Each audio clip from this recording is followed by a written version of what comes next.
This is Daily Blast Live. We're talking about what you're talking about. Get real. No. This Just is stop. a sham. It's finally here. Drum roll. Facts. Well, why am I doing it? Welcome to DBL. Happy Thursday, everybody. Full house. Yes. This might be the first time on this show that we've had everybody I here. think so. I like it. I do too. The gang is back. All right, let's do it. The gang is back. That didn't seem very Try it again, enthusiastic. try it again. All right, Okay. let's put it up here. Let's go to this shot. Ready? Welcome to DBL. Happy Thursday, everybody. Wow, excited for Thursday. Look at this. Full house, huh? It didn't work again. No. All right, we'll be back to 3 tomorrow. Don't worry.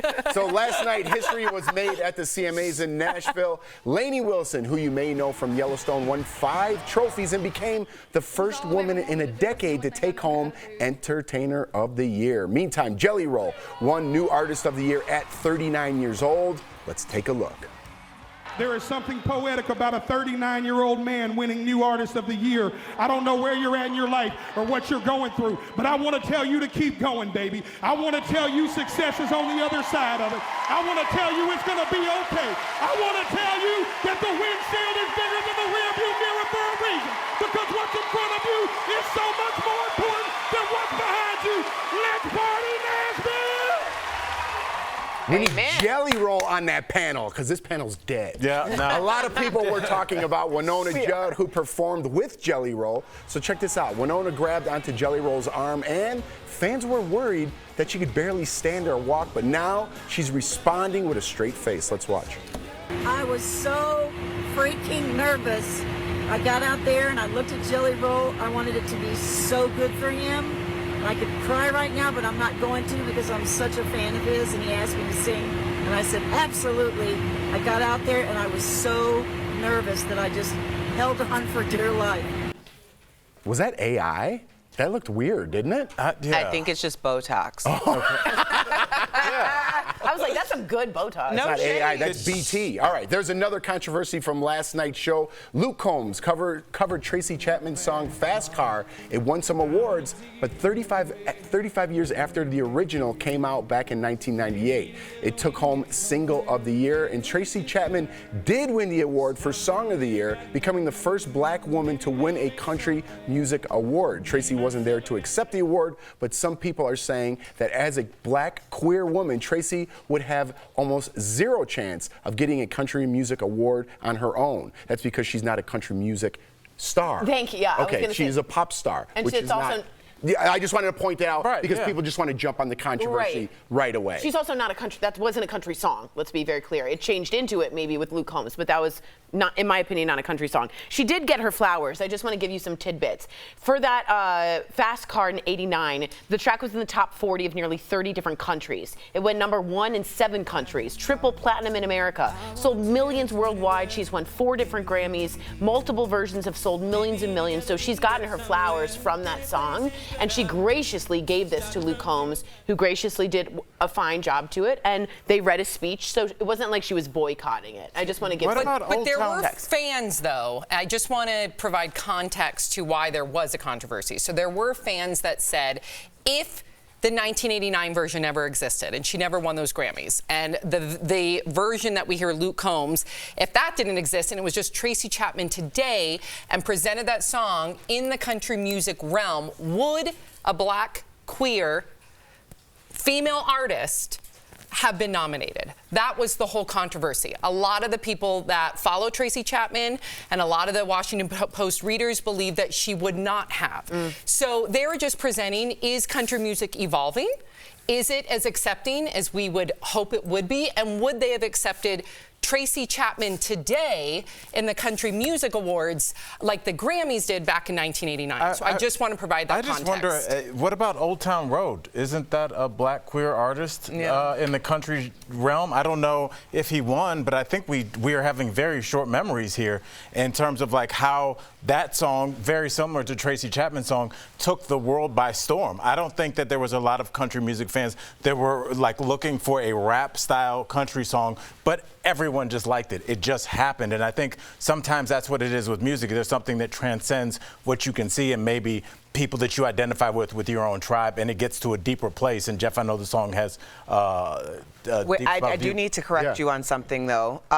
Lil Nas X, Country Road, was basically ushered in by Billy Ray Cyrus. Yeah, I was just It wasn't Lil Nas X. Actually, there was a huge controversy and boycott of just him as an artist. It was when Billy Ray Cyrus partnered with him and did a collaboration that song became like mainstream in that world. That song was already huge on SoundCloud, though. It was big underground. But I'm saying, like, in terms of for the country, right? So I think that's important context to acknowledge. Yeah, just to quickly wrap this up, I definitely think it would have won awards. That song is amazing, definitely top 3 in my life. I didn't know she was queer or black or whatever. It was just an amazing song. I didn't think that when I was 18. I don't think that now. I think it's an amazing song. I'm glad people who don't know that song, they just know Luke Combs' version, could go back and listen to Tracy Chapman's, because in my opinion, it's 50 times better than Luke Combs's, but I'm glad a new generation is introduced to Tracy Chapman, because she's amazing. She doesn't tour anymore. She wants her privacy, but I love her, and I want to give her some props. All right. Said.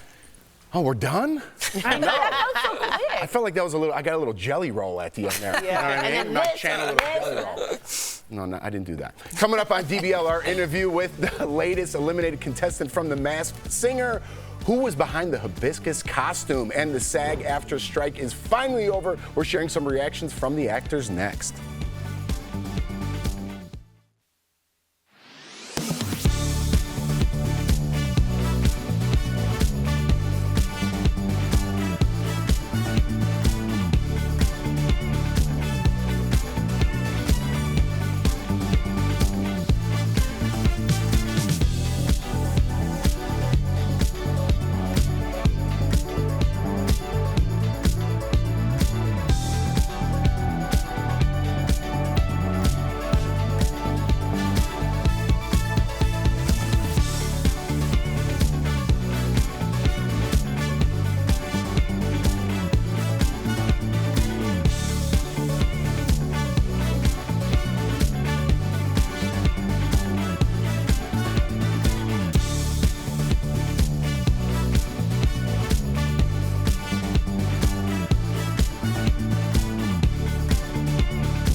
Welcome back to DBL. After more than 100 days on the picket line, the SAG-AFTRA strike is finally over, which means 90% of those actors will continue to wander to LA streets not working. Striking actors celebrated last night as the union reached a tentative deal with studios. Some stars reacted to the news on social media. Octavia Spencer, seen here on the picket line with Yvette Nicole Brown, said she is ready to work. She's the 10% I'm referring to. Meantime, starting at midnight, some stars took the opportunity to promote their projects they weren't allowed to before. Kumail Nanjiani said he was excited to tweet out a trailer for a new movie that he's in. He was talking about the new Ghostbusters film starring Dan Aykroyd, Paul Rudd, Bill Murray's back. Show favorite Ernie Hudson. That's my man. Yeah, I love Ernie. There we go. Listen, I'm a fan. I'm a fan, and I'm happy this strike is over. Well, first of all, that was some Real Housewives shade that you threw earlier. That wasn't in the prompter. I threw it out. That was some Real Housewives shade. I lived in L.A. A lot of those working actors don't work anyway, so I've been there. Well, that was me too. I had to acknowledge that. Yeah. So all the social media is like promotion. And honestly, I'm really excited. I mean, anybody that you're seeing are obviously people that you follow and you like. So, but it also saddens me, like, one of the Yolanda Ross, who we've had on the show, and she's on the show The Chi, and she posted a photo or a series of photos from July of 2023, and she's like, I'm gonna pretend like it's July because I never got a chance to share this. And it was that their show, The Chi, got the cover of Ebony magazine. Wow. And I'm like, you know, that's such a big deal. All of these things are such a big deal. And then to not be able to share it for so long, or you had a project that came out months ago and you didn't get that whole feeling of being able to promote it. It's sad. It is, especially if you're one of the actors that finally got their first big break, or even just a co-star or guest star role, which is not a leading role, but I would have killed for a guest star role back in the day. And for those people who also may have had a project like almost greenlit and then it got killed because of the strike. So there's a lot of people that were tasting fame and then it was ripped away. And it was ripped away. That's the sacrifice of the picket line, right? That's what happens. You have to sacrifice if you want your industry to continue. What the deal includes is they got the AI protection for at least 3 years of not using their likeness. They also got a streaming participation bonus, the actors, so that there's some more residuals than what they're getting, which is nothing for streaming.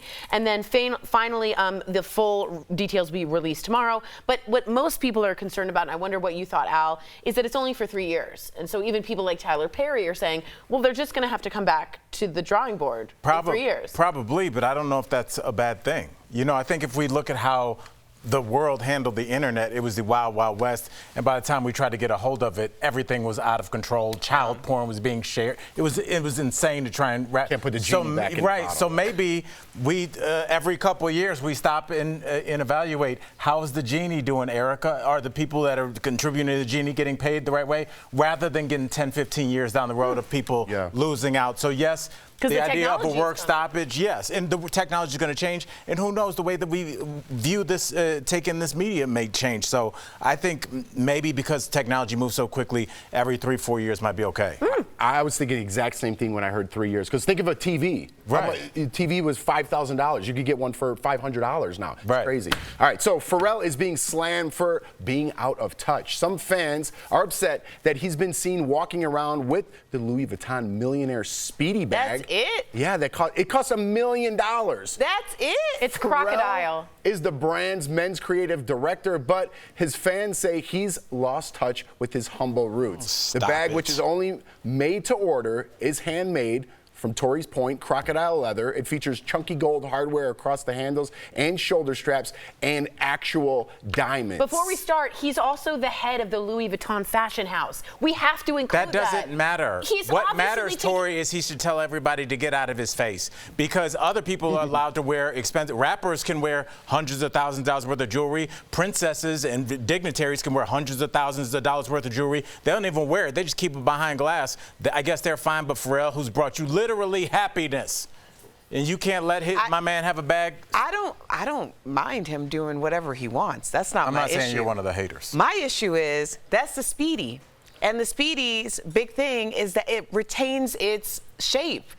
Oh. What is that? Yeah, it looks kind of sloppy. It doesn't retain the shape. It's a little droopy. That's your take? Yes, because you're talking about Yes, first of all, even the Speedy regular one is an investment for most people. So, No, it's and not. not an investment for most people. investment like buying a home is an investment. I mean, it's an investment in you're giving a lot of money over. That's how I'm referring to it. But yeah, if you're looking at it, it's not impressive. That's my issue. I think this is a nothing burger story because I definitely think this is a marketing ploy. They're not selling this. Yeah, but why doesn't it look better, Sam? That's a great point. But if you remember the $1 million bra that the Victoria's Secret models would wear, they don't sell gorgeous. it. It's literally, we are investing this into marketing and promoting it. Everybody's talking about for sure. Because it looks like that. But the marketing department succeeded. Everybody knows a Speedy bag doesn't look like that. Yeah. We'll be right back.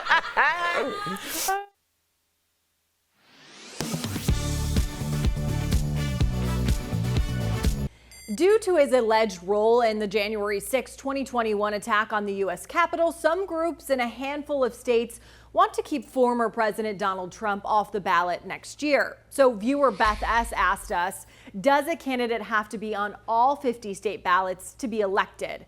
Let's verify. Our sources are the National Archives, Public Information Director for the North Carolina Board of Elections, Patrick Gannon, and UNC Charlotte political professor Eric Heberlig. The groups trying to get Trump removed from the ballot are citing a rarely used constitutional prohibition. The two-sentence clause in the 14th Amendment has only been used a handful of times, but never against a president. What we're seeing now is challenges in individual states. And that's because states set their own ballot access laws. They decide what processes candidates have to go through to get on the ballot. Ultimately, though, Gannon says yes, Trump or any presidential candidate who is not on the ballot in all 50 states is still eligible to run and win. Donald Trump can be on the ballot in all the other states where they haven't prevented him from being on the ballot. That's because the president is ultimately elected by the Electoral College. So let's break down the Electoral College. According to the National Archives, it consists of 538 electors from all 50 states. A majority, 270 electoral votes, is required to elect the president. Each state has the same number of electors as it does members of Congress, one for each representative plus 2 senators. So North Carolina has 16 electors while South Carolina has 9. Leaving Trump off of only a handful of states' ballots could still give him enough electoral votes. So we can verify that no, a candidate does not have to be on all 50 state ballots to be elected. With your Verify, I'm Megan Bragg.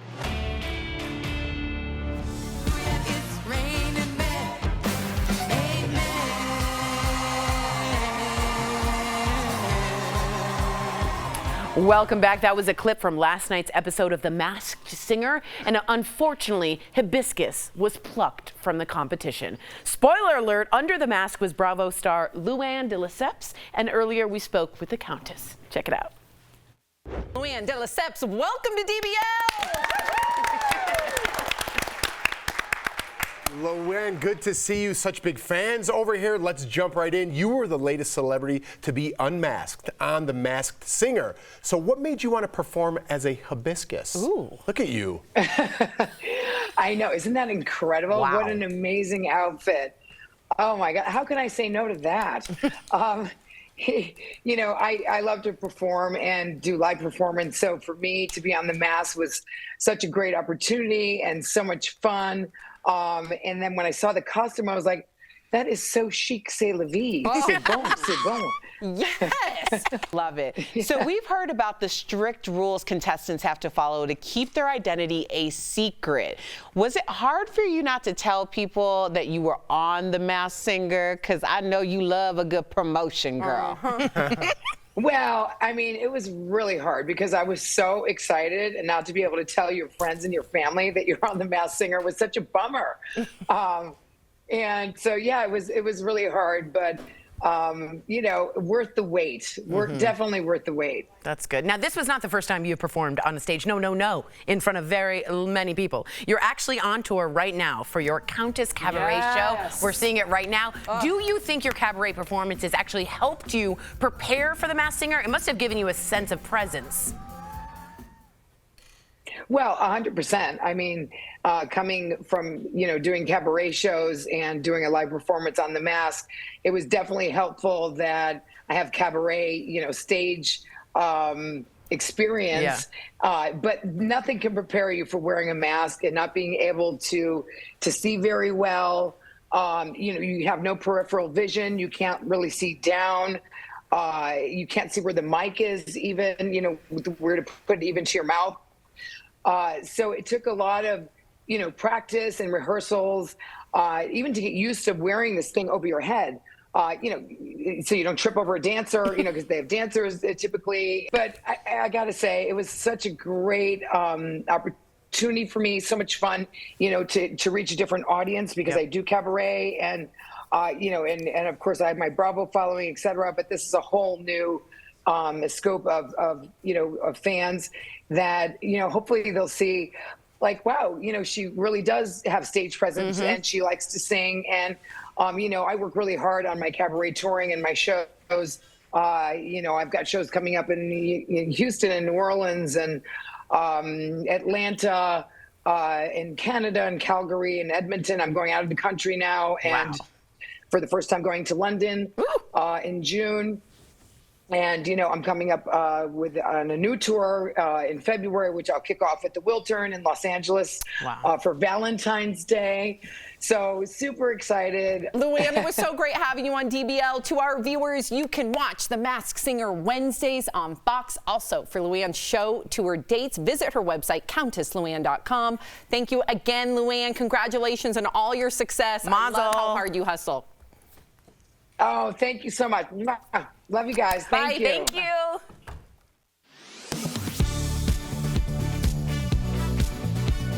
A reminder of who those candidates were on stage last night: Florida Governor Ron DeSantis, former South Carolina Governor Nikki Haley, businessman Vivek Ramaswamy, former New Jersey Governor Chris Christie, and Senator Tim Scott.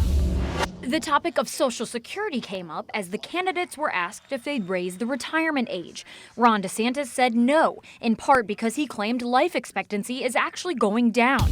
That's true, according to CDC data. The average American now lives 76.4 years, the lowest number since 1996. But that doesn't just mean seniors are dying sooner. Since it's an average, if more young people die, the overall expectancy goes down. And that's happened in part because of COVID-19 and opioid overdoses. Do you want to use U.S. taxpayer money to fund the banning of Christians? That is actually what's happening. We checked with these sources to verify that claim is misleading. The Ukrainian parliament is in the middle of voting on a bill to ban the Ukrainian Orthodox Church. President Volodymyr Zelensky has already put sanctions on senior clergy, saying they collaborated with Russia after Russia's invasion. A 2022 poll shows 4% of Ukrainians say they belong to that church. One church could be banned, but not all Christians. In 1992, this country made a promise to Ukraine. We said if you return nuclear missiles that were part of the old Soviet Union to Russia and they invade you, we will protect you. Did the U.S. promise in the 90s to defend Ukraine if it gave up nuclear weapons? Our sources are the Budapest Memorandum and the nonprofit Arms Control Association to verify, yes, that's true. When the USSR split, some of its nuclear weapons went to Ukraine. But in 1994, Ukraine, the U.S., Russia, and the U.K. signed the Budapest Memorandum, which promised protection for Ukraine if it destroyed all its nuclear weapons. Nikki Haley also claimed Social Security will go bankrupt in 10 years, and that is false. Social Security is primarily funded by payroll taxes. As long as the government keeps collecting those taxes from the current workforce, it will have funds to send out to seniors, so it can't go bankrupt. But it is possible benefits could be reduced. Listen to this. There used to be more money coming into the program than going out, so the government put the surplus in a trust. Now, there's more going out than coming in from payroll taxes alone. So to fill that gap, we've been tapping into the trust. When the trust gets depleted, Social Security will be entirely dependent on payroll taxes, which can only fund about 75% of the current benefits. If any 2024 candidates, including the current and former presidents, make claims you're unsure about, send them our way. We have our contact information here on your screen. You can also head to WUSA9.com/verify. With your Verify, I'm Abby Larico.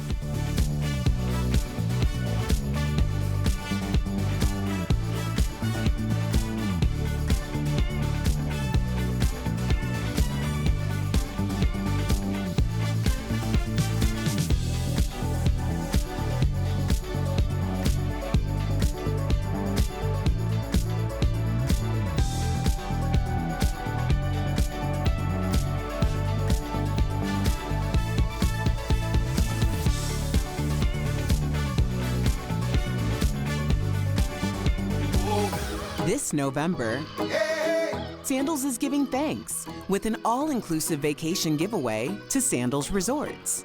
Watch DBL every day for a word of the day.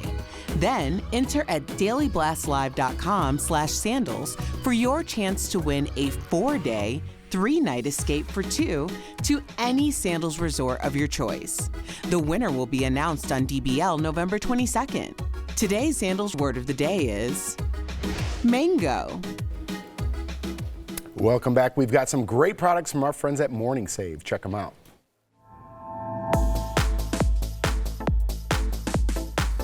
Hey, Steph, what do you have for us today? First up, we've got the Westinghouse Portable Oral Water Flosser. The powerful water stream is designed to clean between your teeth and along your gum line quickly and safely. This customer favorite deal will go fast, so get your phone out and order now. Normally, it's $60. We've got it for $19.99. That's a saving of 67%. I just went to the dentist and they suggested I get myself a water flosser. Now check out this. This is so handy. It's the iHome AutoVac Eclipse Pro robot vacuum with empty base and mapping technology. So this vacuum suctions fine dust, stubborn dirt, pesky hair, and so much more. Normally this is $400. But guys, we've got it for just $139.99.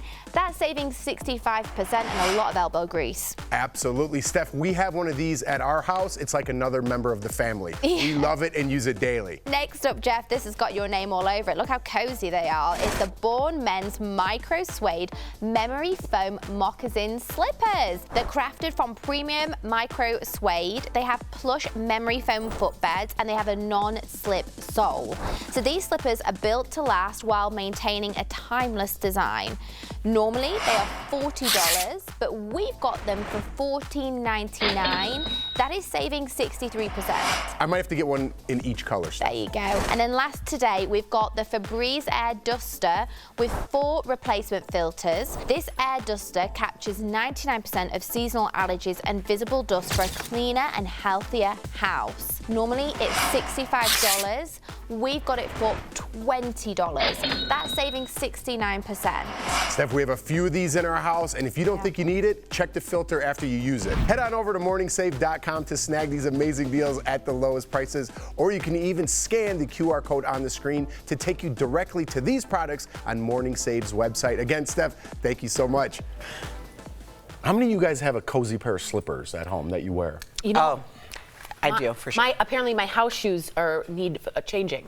Who's told you this? Many people. Oh no. Yeah. Because you've had them for a long time? Yeah. I don't you believe do that. have to The change. house shoes, the I slippers. know, but I don't Generally, believe once what a you year just is said. a good You don't good know way. many people. Yes. That have seen their house slippers? Same No. time, same place. They're smelly. I know, no, they're ruined. They're like flat.